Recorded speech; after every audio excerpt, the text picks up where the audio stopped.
La France a une énorme zone économique exclusive. C'est la deuxième plus grande à l'échelle du monde, parce que la France a des territoires dans tous les bassins océaniques.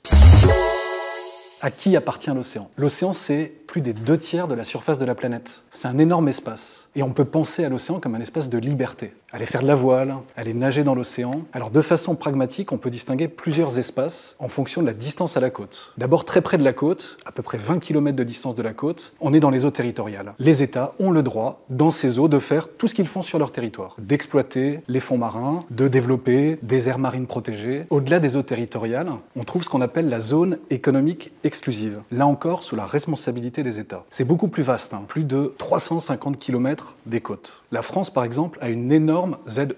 C'est la deuxième plus grande à l'échelle du monde, parce que la France a des territoires dans tous les bassins océaniques. Dans la ZEE, les pays ont le droit d'exploiter les fonds marins et ont un certain nombre de droits et de devoirs sur les eaux qu'on trouve dans la ZEE. Et puis, au-delà de la ZEE, on trouve ce qu'on appelle la haute mer. C'est quand même 60% de l'océan mondial, et là, les règles sont souvent floues. Quelles sont les règles pour le transport maritime? Quelles sont les règles pour exploiter les stocks de poissons? Et pour chacune de ces grandes questions, on a différents traités au niveau international. On peut parler du traité très récent qu'on appelle le traité de la haute mer, qui vise à préserver la biodiversité. En ce moment, c'est la période pendant laquelle les différents pays qui se sont mis d'accord sur ce traité vont le signer et vont le ratifier. Et c'est un des enjeux principaux de la 3e conférence sur les océans, organisée par les Nations Unies et qui a lieu à Nice début juin.